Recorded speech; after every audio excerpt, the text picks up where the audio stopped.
Hello and welcome back. All right, so in this lesson, we are going to work on our edits in the HSL/grayscale panel. And what we're going to do in this lesson for this particular image is we're going to increase the color saturations of our sky. We're going to bring out some more blues, some more reds, and help the sky pop just a little bit more versus what we currently have right now. And we have 3 tabs from which to make those edits. Our Hue tab will allow you to change the colors of 8 different color channels. So if we want to change the colors of the blue sky to something else like more purple, we can change the blue channel of the Hue tab to change those colors. And then with your Saturation tab, you can increase or decrease the color saturation of one of those color channels or any color channels that you adjust. And then Luminance will allow you to increase or decrease the brightness of those color channels. Then you have an option to convert to grayscale. So by checking this option here, that will enable the conversion to grayscale. And this is a much more powerful option versus the reduction of saturation via the saturation slider in the basic panel. Because just like with our other options, we do have the option to adjust individual color channels to fine-tune our black and white edit and create a more custom type of edit versus just a plain, boring color saturation adjustment. So if you're going to do black and white conversions, I recommend using HSL versus the saturation slider in your basic panel. All right, so let's go ahead and make our adjustments to our sky. So let's go ahead and increase the intensity of the sky by adjusting the blue slider to the left to darken up that part of the sky. Then we're going to move the orange slider to the right. And again, this is being done in the Luminance panel to brighten up the oranges in the sky. Now let's say you want to change the color of your sunset. Well, our colors in the sunset are ranging from orange to yellow.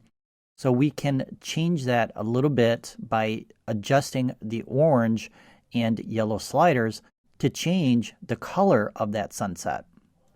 So it's entirely up to you on your own personal taste, your styles, and your creative vision on what you want to do with these particular sliders. For now, I'm just going to leave it at -23 for oranges and -13 for yellows, but I might come back and make adjustments to those later on. So I'm going to go ahead and increase the intensity of the blues a little bit more by adjusting the blue slider in the Hue tab as well to give it a little bit more of a bluish, purplish color in some of the darker areas. All right, let's go ahead and take a look at saturation. Maybe we want to increase the intensity of the blues as well, and maybe the oranges. So we're going to go ahead and increase those color ranges for oranges and blues. All right, so let's go ahead and take a look at the before and after. So far, it's looking pretty good, and I like the intensity of the blues in the sky and the colors of the sunset much more in this version versus the original.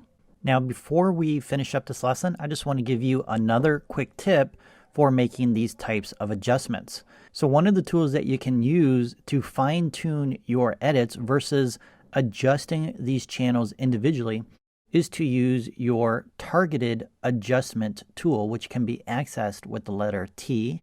You then need to choose which one of the edits that you want to apply, whether it's the hue, the saturation, or the luminance. So let's say we want to adjust the saturation of our sky. Well, all I have to do is come over here to the sky in the blue area that I want to adjust, click and drag it up, and it's automatically going to select the range of colors that I clicked on and then adjust those sliders accordingly.